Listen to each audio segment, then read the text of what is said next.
Bom dia, boa tarde, boa noite, boa madrugada, pessoas. Como é que vocês estão?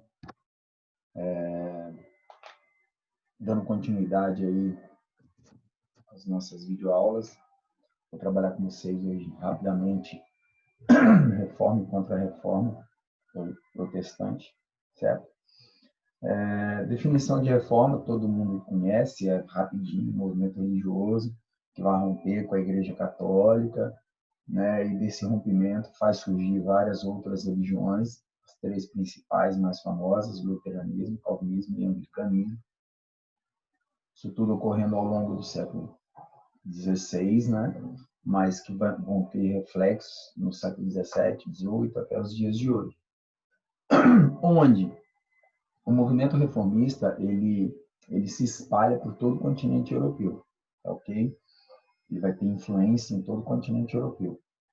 No entanto, os três principais pontos, que não eram países ainda, a gente tem que deixar isso muito claro, ainda não eram países unificados, né, estados nacionais modernos unificados, como a gente conhece hoje, mas os três principais locais foram a Alemanha, Suíça e Inglaterra. A Alemanha, o luteranismo, Suíça, o calvinismo, e Inglaterra, o anglicanismo, né? Mas antes da gente falar de cada um desses movimentos, é interessante a gente tentar entender o porquê, né? Os antecedentes, as causas para esse movimento. Alguém levantou de manhã e disse: eu vou romper com a Igreja Católica e vou criar uma nova religião. Não, não é bem assim. Existem antecedentes para isso. Por exemplo, um dos motivos que leva ao questionamento e o rompimento com a Igreja Católica vai ser a nítida corrupção ao qual o clero, ao longo dos séculos anteriores, foi se submetendo, né? Um clero que vai ficando corrupto, um clero que vai se afastando das concepções originais lá do cristianismo primitivo, né? Que pregava a fraternidade, a humanidade, a humildade, a igualdade, a caridade. Esse clero, né, que a Bíblia trazia, não era o clero que existia. Não era o clero que existia. O clero do século XVI é um clero que está longe disso, é um clero soberbo, é um clero ocioso, é um clero corrompido, sim, é um clero com uma moral em decadência, né? É um clero que dizia uma coisa e fazia outra. Por exemplo, as acusações, né, de corrupção, uma das principais delas era a questão da simonia. O que era simonia? Simonia era vender objetos, objetos tanto físicos quanto espirituais ligados à igreja, ligados à religião. Por exemplo, um exemplo típico disso, a venda de indulgências. O que era a venda de indulgências? A venda do perdão. Eles vendiam perdão. Se você tem dinheiro, você paga e os seus pecados são perdoados. A venda de relíquias religiosas sagradas. O camarada tem dinheiro, tem grana, quer ter uma coleção particular, ele vai lá e compra um pedaço do tecido que eles diziam que tinha uma mancha que era do leite de Maria. O cara vai lá e compra um prego que diziam que era do prego que Cristo foi crucificado. Isso eram vendas de relíquias sagradas. A venda de cargos eclesiásticos. E aí é interessante, né, que você passa a ter o clero regular e o clero secular.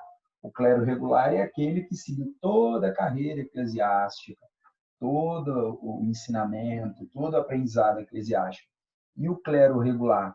O clero regular é aquele que muitas vezes um nobre ia lá e comprava um título de bispo, comprava um título de cardeal para o filho dele.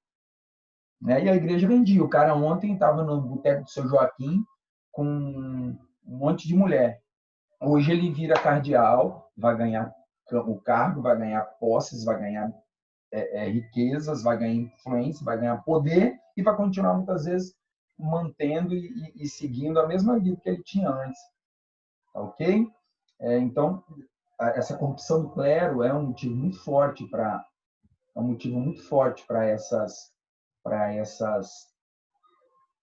para os questionamentos que vão surgir, para os questionamentos que vão acontecer dentro da igreja, né? Temos ainda o fortalecimento da burguesia, né?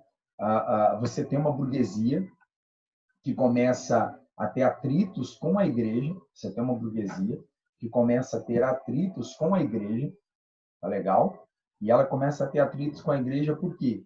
Porque muitas vezes essa igreja, ela condenava o lucro da burguesia. Ela dizia que o lucro era pecado. E a burguesia do século XVI, ela está começando a entender que ela não pode ter uma igreja, ela não pode ter o risco de ir para o inferno só porque o capitalismo está se desenvolvendo e ela está lucrando com esse capitalismo. Então, ela quer romper com essa igreja. Então, muitas vezes, você vai ter movimentos, como, por exemplo, o calvinismo, em que a burguesia vai ser o principal grupo interessado.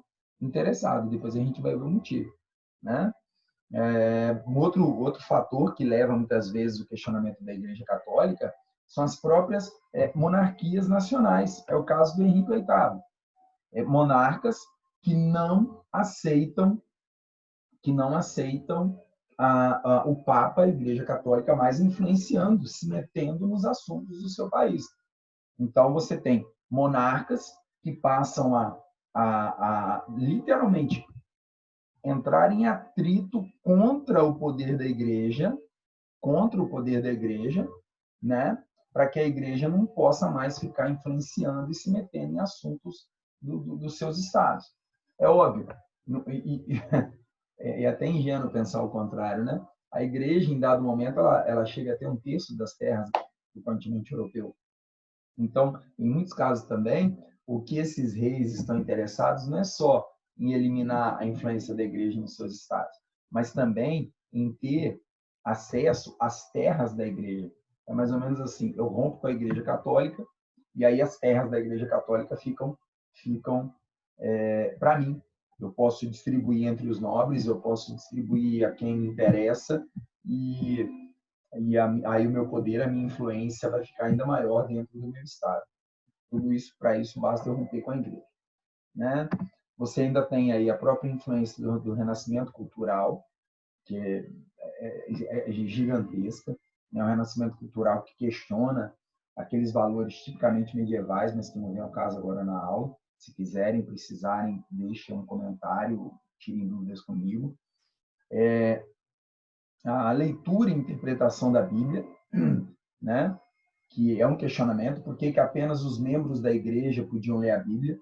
Todas as Bíblias eram produzidas sempre em latim, elas nunca eram transcritas para os idiomas nacionais, então começam a surgir aqueles que defendem que as Bíblias deveriam ser escritas também nos idiomas nacionais, não apenas em latim, para que todos pudessem ter acesso à leitura e à interpretação dessa Bíblia, né? E desses motivos, por essas razões, começam a surgir os movimentos de questionamento da Igreja Católica. Alguns que surgem, como do John Wycliffe na Inglaterra, ou o Jan Hus, né? Não dão certo, eles não vão funcionar, eles vão fracassar. São o que nós chamamos de movimentos precursores, né? Eles acabam questionando a igreja, são condenados por heresia, acabam sendo mortos. No entanto, outros 3 mais fortes conseguem o que queriam. O mais famoso de todos é o principal, vai ser o movimento, o luteranismo, né, de Martinho Lutero, que surge na região do que hoje nós conhecemos como Alemanha, só que na época não era Alemanha, vocês vão ver daqui a pouco no mapa. A Alemanha, o que a gente chama hoje de Alemanha, fazia parte de um gigantesco império com poder descentralizado, chamado Sacro Império Romano Germânico, né, sob a liderança do imperador do Carlos V, a gente vai falar depois. Né? Martinho Lutero, ele era um monge dentro desse império, ele era um monge católico, que começou a criticar os costumes da igreja. Aquilo que a gente falou, ele criticava a simonia, ele criticava a venda de indulgências, ele criticava o nicolaísmo, né? O que é o chamado nicolaísmo? O que era o nicolaísmo? O nicolaísmo era a falta de vocação. Ele dizia que o clero já não tinha mais vocação para estar ali. Então, ele começa a criticar ferozmente isso daí, né? Ele passa a criticar ferozmente isso daí, né? E aí, em 1517, ele vai escrever um documento conhecido como as 95 Teses, as 95 Teses de Martinho Lutero, né? Ele vai escrever um documento.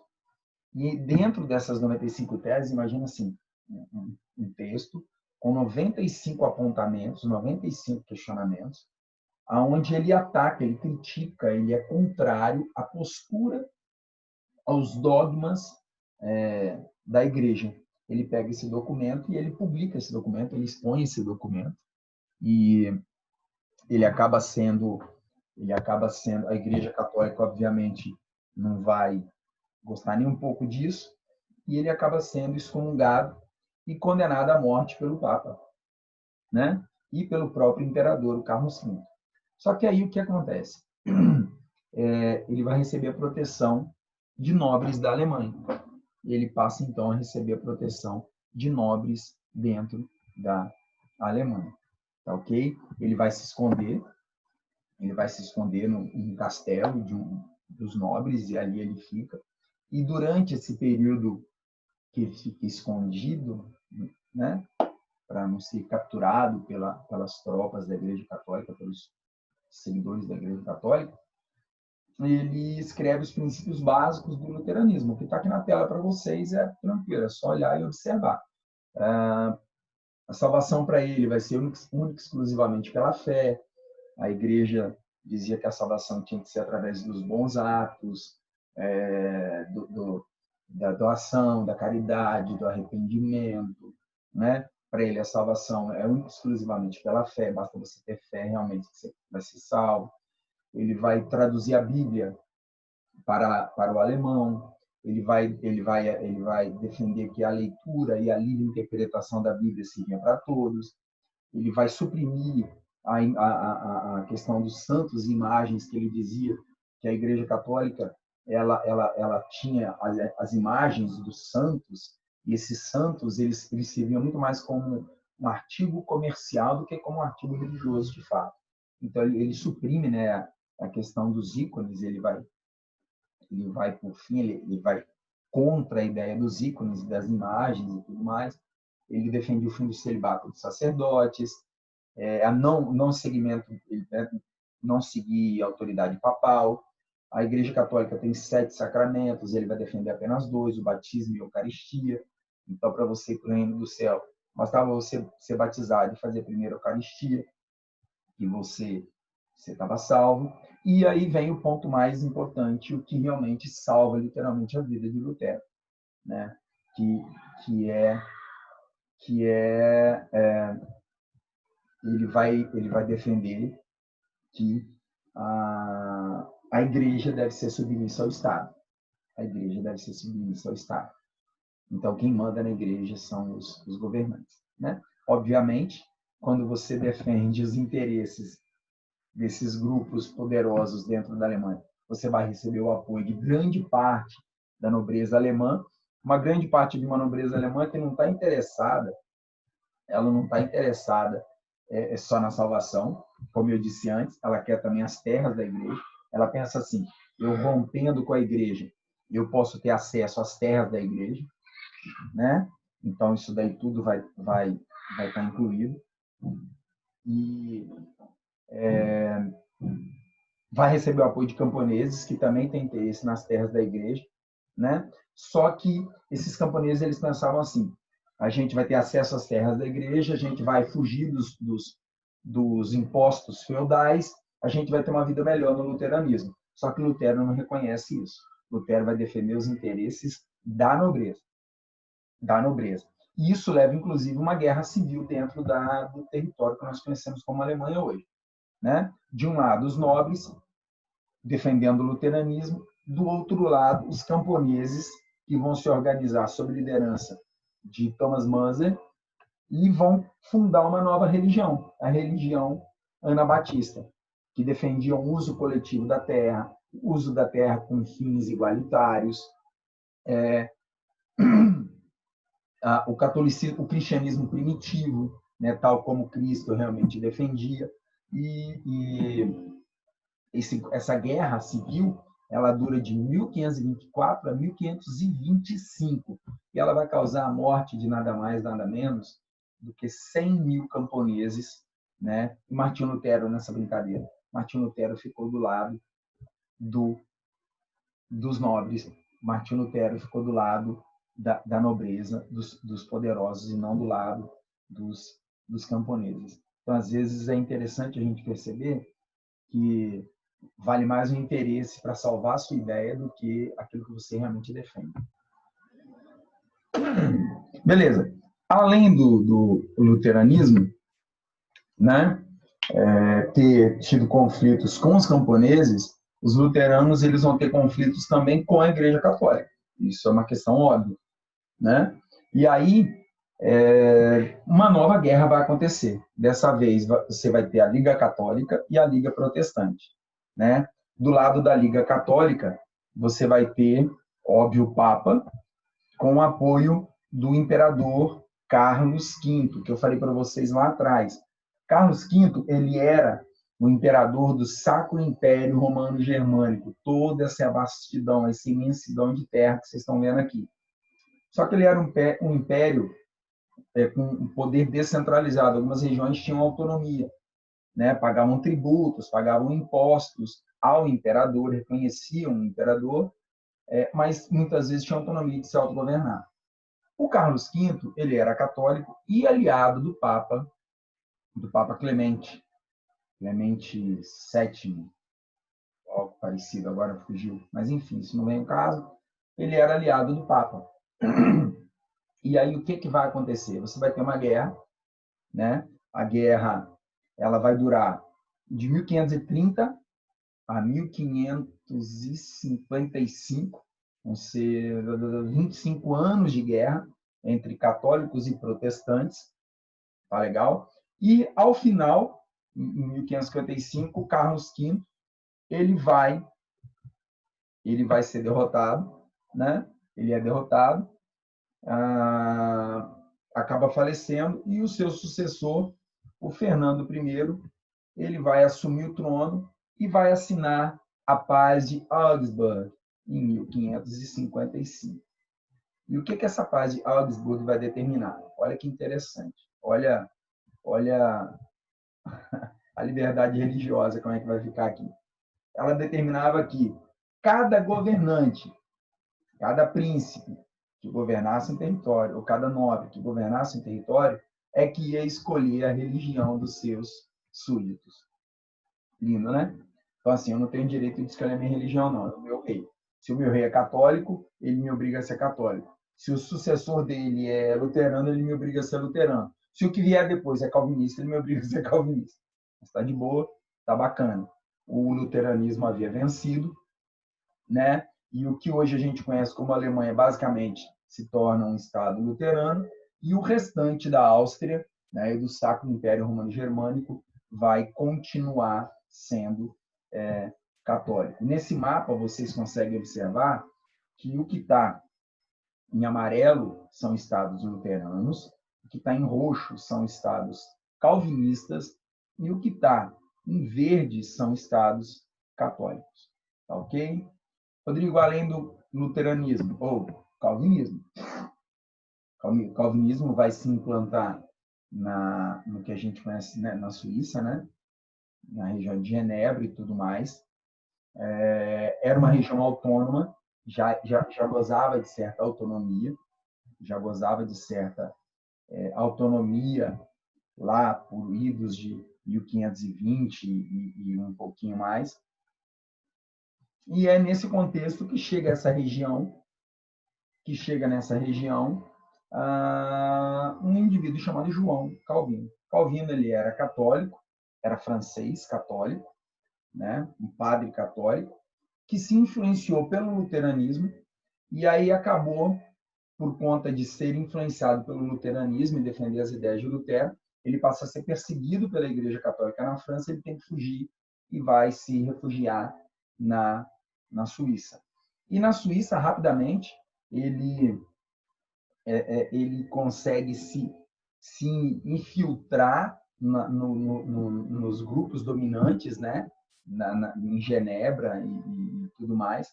Ele vai conseguir se infiltrar ali dentro, vai se radicar naquela região e vai ganhar muita influência, porque a Suíça, as cidades na Suíça, elas gozavam de autonomia, de autogovernança, elas tinham um sistema de autogovernança, muitas vezes baseado no que a gente chama de consistório teocrático. O consistório teocrático era um conselho formado por 3 membros do clero e 10, 11 membros da burguesia, que eram eleitos para governar a cidade, né? E o Calvino ele consegue influência dentro desse consistório teocrático. Ele vai pegar as ideias de Lutero, vai adotar as ideias de Lutero e vai incrementar as ideias de Lutero, a teoria da predestinação absoluta. O que era a predestinação? As pessoas às vezes confundem e acham que predestinação é assim. Se eu fiquei rico, eu vou para o céu. Não, predestinação não é isso. Calvino ele deixava bem claro. Se você, através do trabalho árduo e honesto, se você levou uma vida de pureza, se você cumpriu com todos os seus deveres religiosos de um homem, de um cidadão de bem, né? Se com o trabalho, com a pureza e cumprindo os seus deveres, você obteve, se com trabalho, pureza e cumprindo os seus deveres, você obteve progresso econômico, não é só ficar rico. Se você trabalhou arduamente, guardou, economizou, foi uma pessoa pura, cumpriu com seus deveres religiosos para com Deus, e através disso você obteve progresso econômico, isso era um sinal divino. Isso era um sinal de que Deus estava com você. Então, isso era um sinal de que Deus olhou por você. Isso era um sinal de que você estava predestinado ao reino dos céus, né? Já que Deus é onipresente, onipotente, onisciente, a partir do momento da sua concepção, ele já sabe se você ia para o céu ou ia para o inferno, né? Então, assim, é uma forma de você, muitas vezes, ter a resposta do seu caminho pós-morte. Ainda em vida era trabalhe, poupe, seja puro, casto, siga a palavra, lute e conquiste sua independência econômica. Se você conseguiu durante sua vida isso daí, é um sinal de que você vai para o céu. E se eu não conseguir, Rodrigo? Você espera o julgamento final, né? Quando ele coloca que o enriquecimento, a prosperidade econômica, muitas vezes, através do trabalho, da pureza, muitas vezes era um sinal de salvação, ele ganha o apoio da burguesia. Era tudo que a burguesia queria ouvir. A burguesia, obviamente, vai pensar assim, outra maravilha. Então, quer dizer que eu tenho que ir na igreja, eu tenho que fazer caridade, eu tenho que ser uma pessoa boa dentro do contexto da época, e se eu conseguir ganhar dinheiro, é um sinal de que eu vou para o céu. Isso é um sinal de predestinação. Então, a burguesia vai apoiar essa ideia de Calvino, o que vai ajudar no crescimento do capitalismo, porque as ideias de Calvino valorizam o trabalho, valorizam a poupança, valorizam guardar dinheiro, né? E a religião calvinista, então, ela consegue se consolidar e depois com a paz de Augsburgo, com as confissões de Augsburgo, cada governante determinava a religião dos seus súditos, o calvinismo sai, inclusive, da Suíça e se espalha por outras áreas da Europa. Os calvinistas, eles não são apenas calvinistas. Na Inglaterra, por exemplo, eles eram conhecidos como puritanos. Na França, eles eram conhecidos como huguenotes. Na Escócia, eles eram conhecidos como presbiterianos. Nomes diferentes, denominações diferentes para indivíduos que muitas vezes seguiam uma mesma crença, uma mesma ideia. Além do calvinismo, nós tivemos o anglicanismo na Inglaterra. O anglicanismo ele foi liderado pelo próprio rei da Inglaterra, o Henrique VIII, né? Henrique VIII ele era casado com a rainha, tia do Carlos V, né? A Catarina de Aragão, que ela era, a Catarina de Aragão, que era filha da rainha de Aragão, né? E a Catarina de Aragão era tia do Carlos V. Tá legal? Vai ter uma importância muito interessante isso aí. A Catarina de Aragão era era tia de Carlos V. O que o Henrique VIII vai fazer? Henrique VIII, há muito, ele queria se libertar da influência da Igreja Católica. Ele, como rei da Inglaterra, ele tinha interesse nas terras da Igreja Católica, ele tinha interesse nos bens, nos recursos da Igreja Católica dentro da Inglaterra, né? E ele vai se aproveitar de uma situação do privado, do casamento dele, para romper com o Papa Clemente. O que ele vai fazer? A Catarina de Aragão ela teve 6 gestações. 6. Ok? 6 gestações. Dessas 6 gestações, apenas uma vingou, que foi uma filha, a Maria. As outras 5, ou as crianças nasciam natimortas, ou nasciam, viviam alguns dias e morriam depois. Foi o caso, por exemplo, de um príncipe que viveu alguns meses e depois veio a falecer. Então, o Henrique VIII, ele acaba se envolvendo, isso era uma coisa normal, ele acaba se envolvendo com uma dama de companhia da própria Catarina de Aragão, que era Ana Bolena. Ele se envolve com ela, se interessa por ela, e aí ele resolve, para se livrar desse casamento e para evitar crises na sucessão do trono, porque naquele momento ainda não se podia passar o trono para uma mulher, podia haver questionamento e tudo mais, ele resolve pedir anulação do casamento dele com Catarina de Aragão. Ele pede ao Papa que anule o casamento dele com Catarina de Aragão. Tá? E aí tem toda uma história por trás. Catarina de Aragão havia sido casada com a irmã com o irmão do Henrique VIII.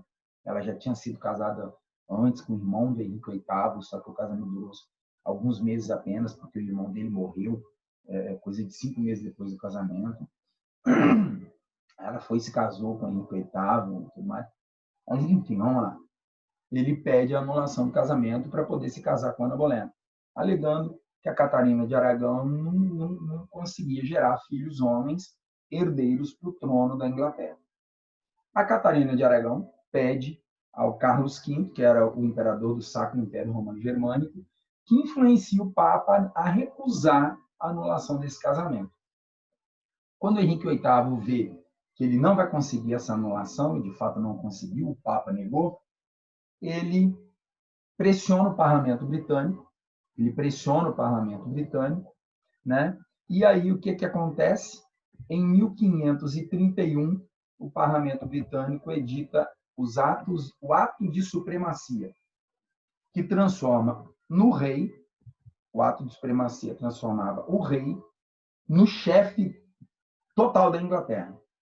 O rei passava a ser o chefe tanto de Estado quanto chefe religioso, né? Então, agora, pelo ato de supremacia de 1531, a Inglaterra ela se declarava livre, autônoma, independente da Igreja Católica, tá certo?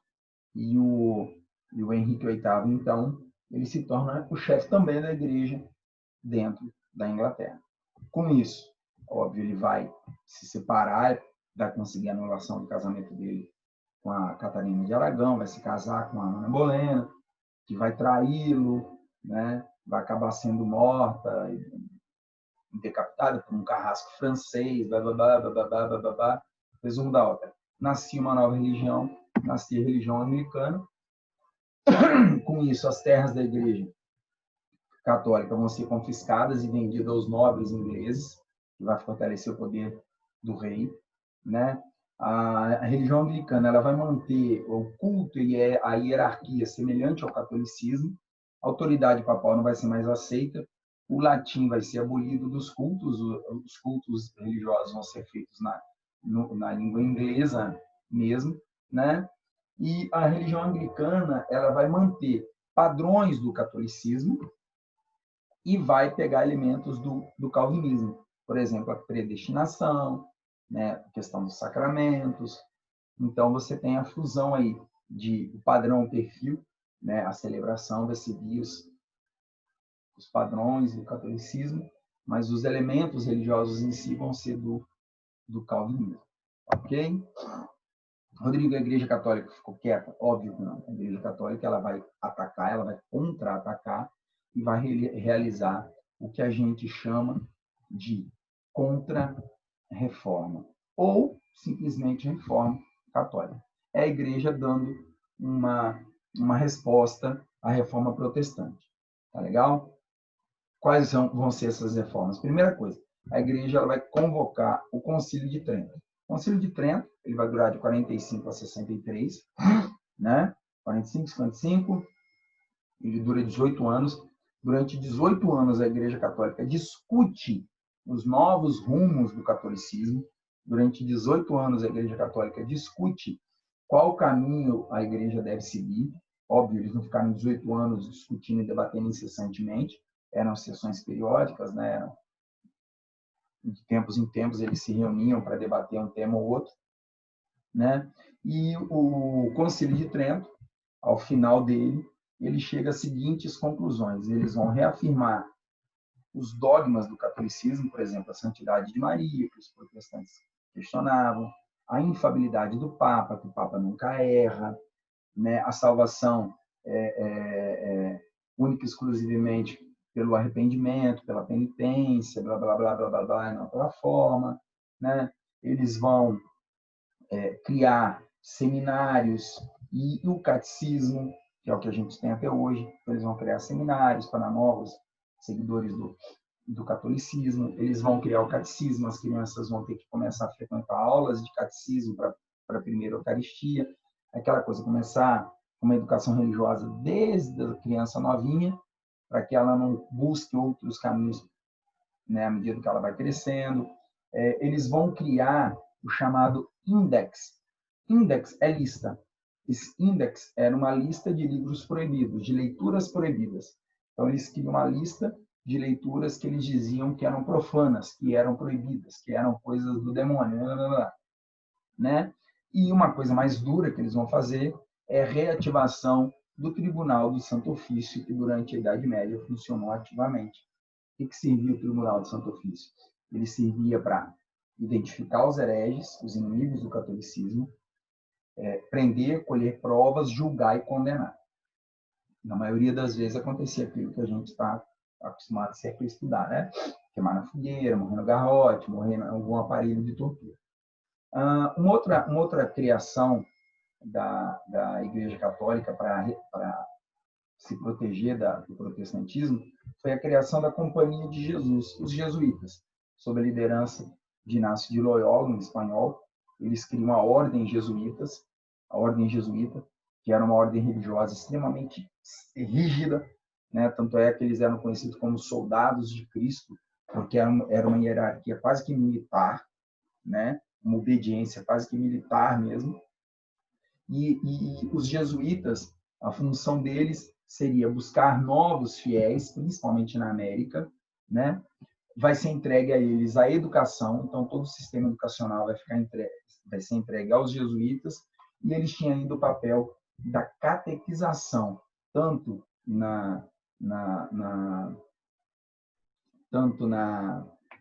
no catecismo, né, quanto a catequização dos infiéis, dos nativos, dos povos das novas terras, dos novos territórios. Aqui, para a gente só ter uma ideia né, de como era o Tribunal de Santo Ofício, ou a Santa Sé, a Santa Inquisição, era um tribunal religioso, que julgava e condenava os hereges, os infiéis, que eram os não católicos, e usava de extrema violência, né?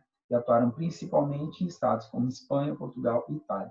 E aqui a gente tem alguns instrumentos, né, que eram utilizados, a máscara, as garras, que era usada para arranhar, para cortar o couro e tudo mais, as mesas de tortura, a Virgem de Nuremberg, o garrote, etc, etc, etc e tal. O serrote, a forquilha do herege, o despertador, a cadeira inquisitorial, né? Tinha pera, tinha roda do despedaçamento, etc, etc, e por aí vai. Eram vários instrumentos de tortura. E aqui um mapa de como vai ficar a Europa ao final aí do século XV, século XVI, né? De como a Europa vai estar organizada, com católicos em amarelo, luteranos em vermelho, calvinistas em roxo, né? Anglicanos em verde, e essas áreas aqui eram uma mistura de catolicismo com luteranismo, ok? Bom, eu sei que o vídeo ficou um pouco longo, eu espero que vocês tenham conseguido entender. Qualquer dúvida, estou à disposição. Valeu!